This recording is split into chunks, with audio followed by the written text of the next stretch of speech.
Bom dia, queridos, graça e paz do Senhor Jesus. Como é que foi a sua semana? Como é que estão as coisas aí na sua casa? Tudo bem? Hoje nós já estamos na aula de número 7 do nosso tema de batalha espiritual. Tá vendo como está passando rápido? Já é a aula de número 7. E hoje nós vamos estudar mais uma parte da armadura de Deus que é dada para nós nos fortificarmos, para nós nos equiparmos contra o nosso inimigo, Satanás, seus ardis, seus enganos, nesta batalha espiritual que todos nós cristãos passamos e enfrentamos nesse mundo. A aula hoje é um pouco mais extensa, então nós vamos, sem demora, já iniciarmos com os nossos slides, ok? Antes, como é nosso costume, como é nosso hábito, vamos orar pedindo orientação do Senhor e agradecendo a Deus por mais um dia. Vamos orar juntos? Pai querido, nós te louvamos, te bendizemos, em especial por esta manhã, ó Deus, que o Senhor mais uma vez permite que nós estejamos aqui na Tua presença para juntos estudarmos a respeito da Tua palavra. Te agradecemos pela nossa vida, pelos Teus cuidados e te pedimos, ó Deus, que o Senhor abra o nosso coração, a nossa mente ao entendimento da Tua verdade e que ela realmente faça diferença na nossa vida, no nosso caminhar com o Senhor. Muito obrigado, Deus, fica conosco.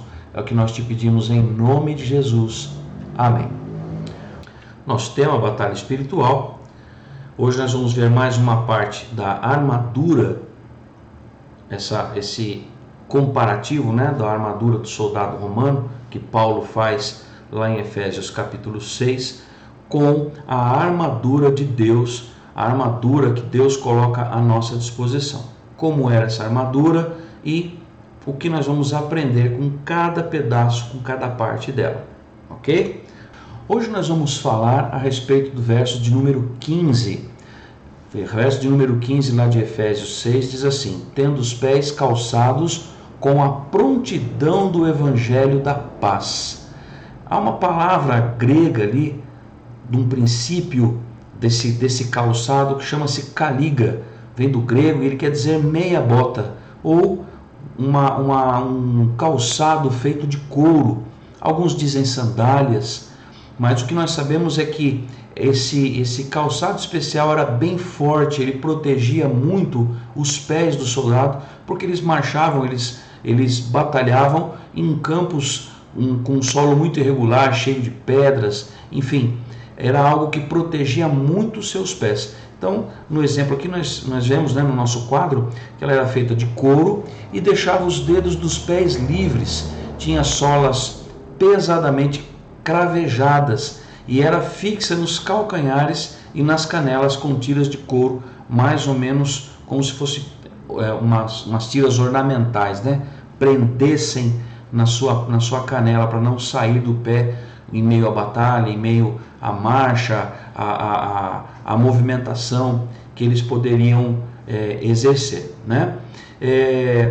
e nós vemos que também ela tinha também a função de ataque, porque essas cravas que elas tinham embaixo dos pés eram pontiagudas e eles podiam pisar, eles podiam afastar com o pé, e aquilo também machucava. Também, além de proteger os seus pés, também era uma arma, esse tipo de calçado, esse tipo de sandália ou essa meia bota que eles usavam nos pés. Vamos lá, vamos entrar no nosso tema. Nós temos vários textos, então eu quero ler aqui com os irmãos. Vou pedir que vocês acompanhem comigo. Vamos lá. Após a couraça da justiça, Paulo diz que ao vestirmos toda a armadura de Deus, devemos ter os nossos pés, calçados com a prontidão que vem do Evangelho da Paz. Efésios 6, verso 15. A Escritura algumas vezes usa a linguagem figurada para uma caminhada, para representar nossa conduta diária, tal como quando Paulo diz: andamos por fé e não por vista, lá em 2 Coríntios capítulo 5, verso 7. É um termo usado na Bíblia em diversas outras passagens, Portanto, Quando Paulo diz que o evangelho da paz ou prontidão que vem dele é como o calçado para o nosso caminhar cristão, ele está nos dizendo que o conteúdo intelectual do evangelho deve não somente ser um tópico de discussão durante certos períodos de tempo e durante certas atividades, mas que ele deve ser uma parte integral e penetrante da nossa conduta diária. No contexto de batalha espiritual, o Evangelho é o meio pelo qual avançaremos o reino de Deus e estenderemos suas fronteiras. Vamos entender um pouquinho isso aqui, o que o autor está propondo para a gente. Que esse calçado não era para estar conosco por alguns momentos, mas esse calçado ele tem que equipar a nossa vida em todo o nosso caminhar, tem que nos deixar protegidos, preparados para esse caminhar, não é verdade? Depois ele continua dizendo, programas, caridade, música e nem mesmo oração são, no final das coisas, os meios decisivos pelos quais conquistaremos o território do inimigo. Antes, é pela publicação do conteúdo intelectual do Evangelho, ou seja, pela pregação da palavra, tais como deidade, nascimento, morte, ressurreição de Jesus Cristo e suas implicações. Que é através dessas coisas que destruiremos as fortalezas que têm sido construídas nas mentes dos incrédulos. Nosso evangelho é um evangelho de paz, mas esta paz não tem nada a ver com os inimigos de Deus, ela não tem parte com os inimigos de Deus, tais como demônios e os incrédulos. Deus estabeleceu o seu povo contra aqueles que não são do seu povo, imediatamente após a queda do homem, isso lá em Gênesis 3:15. Não é possível ter verdadeira paz com alguém que pertence ao reino das trevas. Antes, esta paz tem a ver somente com Deus e os cristãos. Como João diz, nós lhes proclamamos o que vimos e ouvimos, para que vocês também tenham comunhão conosco. Nossa comunhão é com o Pai e com o seu Filho Jesus Cristo. 1 de João 1:3. Somente quando conquistamos o território do inimigo com este evangelho, que os outros serão capazes de se unir a nós nessa comunhão. Paulo diz em Romanos 16:20, em breve o Deus da paz esmagará Satanás debaixo dos pés de vocês. Paulo diz que devemos ter a prontidão que vem do Evangelho da paz, de forma que não devemos apenas conhecer o conteúdo do Evangelho para nós mesmos, mas devemos estar preparados para articular e defendê-lo aos outros. Pedro também nos instrui a fazer isso e escreve: estejam sempre preparados para responder a qualquer pessoa que lhes pedir a razão da esperança que há em vocês. Começamos a ver aqui que não nos basta calçarmos essa bota ou essa sandália. Não basta simplesmente nós usarmos essa parte da armadura. É preciso nos aperfeiçoarmos para usá-la.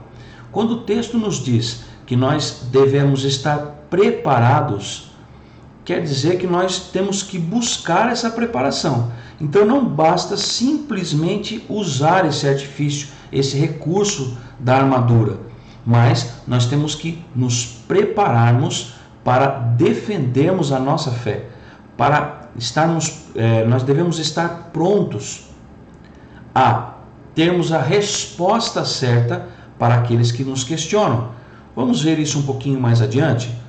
Olha só. Estejam sempre prontos a usar o Evangelho para destruir a fortaleza intelectual anticristã que tem sido instalada nas mentes dos outros. Nunca seja pego sem um argumento para a cosmovisão cristã ou sem uma refutação contra o pensamento não cristão.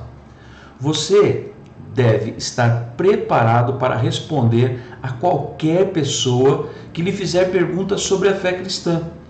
Você deve ter um entendimento preciso e compreensivo das doutrinas bíblicas e ser capaz de conclusivamente defendê-las contra todas as objeções. Esta é a responsabilidade de todo cristão. Portanto, cada cristão deve se afundar e aprofundar no estudo da teologia e da apologética. Teologia é conhecimento de Deus e apologética é conhecimento daqueles que querem te afastar do conhecimento de Deus, aqueles que querem se afastar da verdade do Senhor. Nós temos que saber como refutar essas colocações, como responder a essas pessoas. Parece difícil? Parece complicado? Mas não é uma opção. Olhem só o texto. O mandamento bíblico para o cristão é que ele deve ir pelo mundo todo e pregar as boas novas a toda criatura. Está lá em Marcos 16,15. Esta não é uma opção. Jesus ordenou seus discípulos a pregarem o evangelho ao mundo todo. Isto é como destruiremos as obras de Satanás. Paulo diz que ele não se envergonha do evangelho, porque é poder de Deus para a salvação de todo aquele que crê. Romanos 1,16. O evangelho é o poder de Deus, por meio do qual Deus realizará seus propósitos na terra. Deus nos fez seus representantes, de forma que podemos publicar seus mandamentos às nações. No passado, Deus não levou em conta essa ignorância, mas agora ordena que todos, em todo lugar, se arrependam. Atos 17:30. Então nós vemos que esse recurso da armadura, ele requer de nós alguns cuidados. Não basta simplesmente querer usá-lo, mas nós temos que nos aprimorarmos para poder usarmos. Veja bem, nós não somos chamados para essa batalha para assistirmos à batalha, mas para participarmos dela. E Deus nos deu os recursos necessários para que nós saiamos vencedores.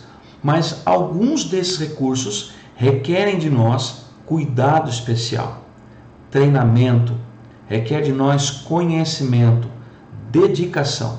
Então nós vemos, e estamos vendo na aula de hoje, que não basta simplesmente calçar, mas há algo mais nesse versículo, há algo mais nesse ensinamento de Paulo a nós. Nós precisamos nos prepararmos, calçarmos e estarmos preparados. Só assim, então, nós vamos obter êxito. Eu quero que você preste bastante atenção nesse próximo slide. Olha só, uma vez que tenha se estabelecido em nossas mentes que o Evangelho é o poder de Deus, não nos envergonharemos do Evangelho, nem ficaremos constrangidos pelas suas reivindicações e demandas. Quando começarmos a perceber e afirmar que o cristianismo é superior a todas as outras formas de sistemas de crença, que é o único que realmente representa a Deus e que Ele é a única fonte de verdade e conhecimento, cessaremos de ser tímidos sobre a apresentação de suas reivindicações e demandas ao mundo, uma vez que estejamos convencidos disso e tivermos aprendido a como articular e defendê-lo aos outros, alcançaremos a prontidão que vem do Evangelho da paz. Queridos, quando nós temos firmemente a fé, a convicção da nossa fé, a convicção a respeito do Deus que nós servimos, e nós defendermos essa posição frente ao mundo, nós vamos nos esbarrar com diversos problemas. Isso não pode ser novidade para você, porque a amizade com o mundo é inimizade para com Deus. Então, quando nós conhecemos a Deus e queremos firmar a nossa fé, nós vamos ter muitas opiniões contrárias.